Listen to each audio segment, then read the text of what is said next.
اس کے باوجود بھی اگر آپ یہ بات کر رہے ہیں تو انتہائی قابل شرم قابل افسوس بات ہے۔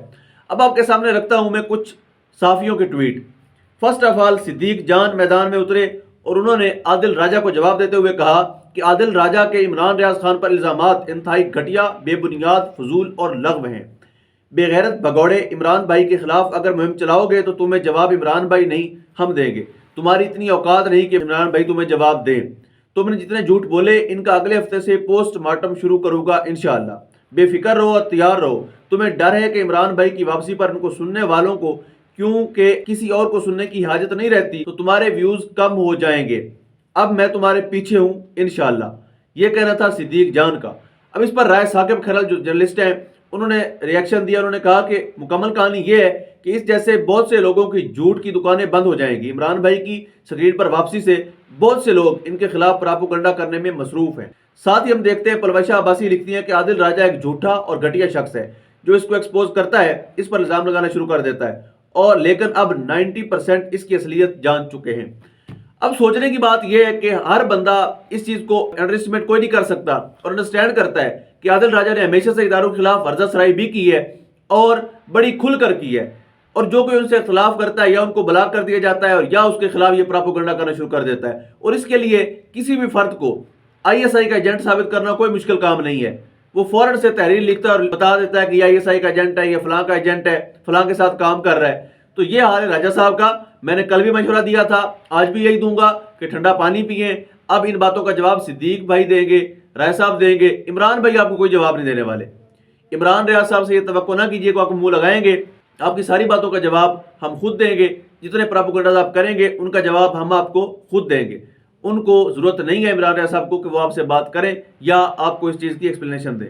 انہوں نے کیسا وقت گزارا یہ اللہ رب العزت بہتر جانتے ہیں، اور اب بھی جب وہ واپس آئیں گے تو بڑے بڑے زبان درازوں کی زبانیں بند ہو جائیں گی۔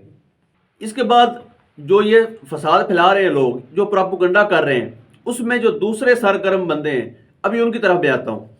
First of all PTI insider کے نام سے ایک ٹویٹر اکاؤنٹ ہے جس نے یہ ٹویٹ کیا، یعنی عمران ریاض کی واپسی کے حوالے سے جب ان کو پراپوگنڈا کرنے کے لیے اور چیزیں نہیں ملیں تو انہوں نے جب دیکھا کہ اس بندے نے آئیڈیالوجی بھی نہیں چھوڑی، اس بندے نے نظریہ نہیں بیچا، اس بندے نے اپنی سوچ پر کمپرومائز نہیں کیا، وہ آج بھی اپنے اصولوں پر قائم ہے، تو انہوں نے یہ فیصلہ کیا کہ کیوں نہ ان کے خلاف ہم سوشل میڈیا پر ایسی کمپین چلائیں جس سے لوگوں کو بدزن کیا جا سکے۔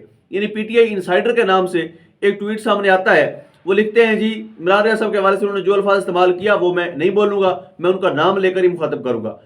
عمران ریاض جو بنیادی طور پر PTI کا پراپوگنڈا یوٹیوبر ہے، عمران خان کے سازشی منصوبے کے تحت 9 مئی کے پلان کی ناکامی کے بعد بڑی مکاری سے خود ہی 11 مئی کو پردہ سکرین سے اچانک غائب کر دیا گیا، اور پاکستان تحریک انصاف نے فوری تیار شدہ پلان کے مطابق فوری واویلا مچا دیا کہ وہ غائب کر دیا گیا ہے۔ ٹھیک 4 ماہ کے بعد پراپوگنڈا کرنے کے بعد اچانک سے عمران ریاض سفید پوشی خلیے میں، سفید داڑھی، سر پر ٹوپی اور مسکینوں والی بغیر استری کے کپڑوں کے اچانک سامنے آ گئے اور تحریک انصاف کی طرف سے اسی حلیے میں دکھایا جانے لگا۔ عمران ریاض ماضی میں 9 مئی کے فسادات ہونے سے پہلے جھوٹی بڑکوں، بدمعاشی، بلند و بانگ، جھوٹے دعوے مار کر پاکستان تحریک انصاف کے کلک کو کافی حد تک آرام کیا ہوا تھا۔ انہی میں مختصر آپ کو بیان کر دیتا ہوں۔ اب انہوں نے کہا یہ جھوٹا شخص اب دوبارہ منظر عام پر بالکل ایک لفظ نہ بول سکنے کے سٹیج سے معجزانہ طور پر کچھ دنوں میں فرفر طوطے کی طرح بولنے لگے۔ یوتھیا کے روپ میں اس لیے مجبوراً لانا پڑ گیا کیونکہ نیازی اور تحریک انصاف کے پاس اس چلے ہوئے کارتوس کو دوبارہ استعمال کرنے کے علاوہ کوئی چارہ نہیں رہا۔ باقی سارے جھوٹ اور منگرت سازشیں عوام نے ماننے سے انکار کر دیا ہے۔ ہم نے دیکھا حال ہی میں تحریک انصاف نے نیازی کے ذریعے افغان کارڈ، مجیب الرحمان اور اسی طرح سے کسی کو لانچ کر کے واپس آنے کی بھرپور کوشش کی، لیکن کوئی پذیرائی نہ ملنے پر اس پیسے کے پجاری کو اچانک زبان عطا کر کے واپس لانچ کر دیا گیا۔ لیکن ہم آپ کو بتا دیتے ہیں کہ اس کے سوائے رسوائی کے کچھ حاصل نہیں ہوگا۔ عمران ریاض سے مزید راز سامنے آنے والے ہیں تاکہ اس ڈرامے باز کو بھی عوام کے سامنے لایا جائے اور قانون کے دائرے میں کھڑا کیا جائے، کیونکہ اس کے سامنے اس سے ابھی ہم نے 9 مئی کی سازش کا حساب باقی، یعنی یہ لغویات، یہ تمام تر بکواسات کیے گئے تھے اس ٹویٹر اکاؤنٹ کے ذریعے سے جو میں نے آپ کے سامنے رکھے ہیں عمران ریاض خان صاحب کے حوالے سے۔ اب اس پر ایک پیسہ پرست گروہ کے سرغنہ ہیں فرحان ورک، جو انتہائی یعنی اپنے وہ چاپلوسی میں ایکسپرٹ ہیں۔ وہ کبھی آپ کو جہانگیر ترین کے شوز پالش کرتے نظر آئیں گے تو کبھی نواز شریف کے بچے ہوئے ٹیشو کو تبرک کے طور پہ ساتھ رکھتے نظر آئیں گے۔ یعنی ان کی ٹوٹل اوقات جو ہے وہ شریف خاندان، زرداری خاندان، جہانگیر ترین، جتنا بھی یہ پیسہ پرست گروہ ہے اس کا وہ سرغنہ ہے۔ اور اس نے ٹویٹ کیا کہ تحریک انصاف کے ہر کارتوس وقت سے پہلے ہی ٹھس ہو جاتا ہے۔ مجھے ان کے مکمل ایکٹیو ہونے کا انتظار ہے، پھر مقابلے کا مزہ آئے گا۔ اور تمہاری کیا اوقات ہے تم عمران ریاض سے مقابلہ کرو گے؟ یعنی تمہیں منہ کون لگائے گا یار؟ اپنا قد کار دیکھو، اپنی حیثیت دیکھو، اپنی اہمیت دیکھو کہ تم پیسہ پرست گروہ کی چاپلوسی کر کے اپنی روزی روٹی کما رہے ہو اور تم مقابلہ کرو گے عمران ریاض خان کا۔ اور کہتا ہے جی ان کی گزشتہ 1.5 سال کی یار فیک نیوز کی لسٹ ہم تیار کر رہے ہیں۔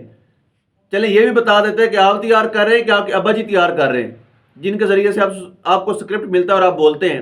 یہ بھی ساتھ بتا دیا کریں کہ جن کی آپ دن رات چاپلوسی کرتے ہیں، کیا وہ لسٹ تیار کر رہے ہیں یا آپ کو وہ سکرپٹ بھیج رہے ہیں یا آپ خود بنا رہے ہیں؟ اور ساتھ کہتے ہیں کہ مرتبہ پھر یہ کھل کر سامنے آئیں، اس دفعہ ان کے ٹکر کے لوگ اپنے مد مقابلے میں ملیں گے۔ یعنی فرحان ورک نے اپنے آپ کو ٹکر کا بندہ سمجھنے کی کوشش کی ہے، اور ایسے بندوں کی آئیڈیالوجی کوئی نہیں ہوتی، ان کی ساری زندگی چاپلوسی میں اور پالش کرنے میں گزر جاتی ہے۔ تو ایسے لوگوں کا کیا مقابلہ ہے عمران ریاض خان سے؟ لیکن فرحان ورک صاحب آپ یاد رکھیے گا، اگر تو آپ بات کریں عمران خان کے خلاف، یہ ایک پولیٹیکل پوائنٹ آف ویو سے ہے۔ اگر آپ پراپوگنڈا کرتے ہیں طریقہ انصاف کے خلاف، میرے لیے میٹر نہیں کرتا، لیکن اگر آپ عمران ریاض خان صاحب کے حوالے سے کوئی ٹویٹ کریں گے یا ایسے بکواسات کریں گے تو ہم آپ کو گھر تک پہنچا کے آئیں گے، آپ کا پیچھا کریں گے، آپ کو چھوڑیں گے نہیں۔ ہم آپ کے الزام کا جواب آپ کو بات سے دیں گے، آپ کی بات کو، اس پراپوگنڈا کو ہم بے نقاب بھی کریں گے اور آپ کو جھوٹا بھی ثابت کریں گے۔ سو آپ کا مقابلہ عمران ریاض سے نہیں ہے، آپ کو ہم خود ہی دیکھ لیں گے۔ آخر میں خبر شامل کر لیتے ہیں، شیر افضل مروت جن کو کل جو ہے وہ گرفتار کرنے کی کوشش کی گئی تھی، وہ اس وقت باجوڑ کے علاقے میں ورکر کنونشن سے خطاب کے لیے پہنچے ہوئے ہیں۔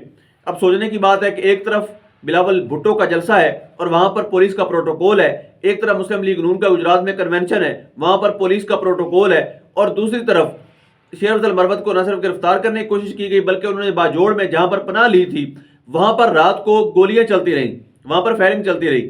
اب آپ سوچیں کہ ایک پولیٹیکل پارٹی کے ایک بندے کو اگر آپ اس طرح سے متاثر کرنے کی کوشش کریں گے، اگر آپ کسی پارٹی کو اس طرح سے نشانہ بنائیں گے تو آپ کس طرح سے پاکستان کے اندر حالات کی بہتری کی توقع کر سکتے ہیں؟ یہ ڈرامہ بند ہونا چاہیے۔ اگر آپ نے سیاسی گراؤنڈ پرووائڈ کرنا ہے پھر سب کو کیجیے، یا پھر یہ ڈرامے بازی بند کیجیے۔ اللہ پاک وطن عزیز کا حامی و ناصر ہو۔ پاکستان زندہ باد۔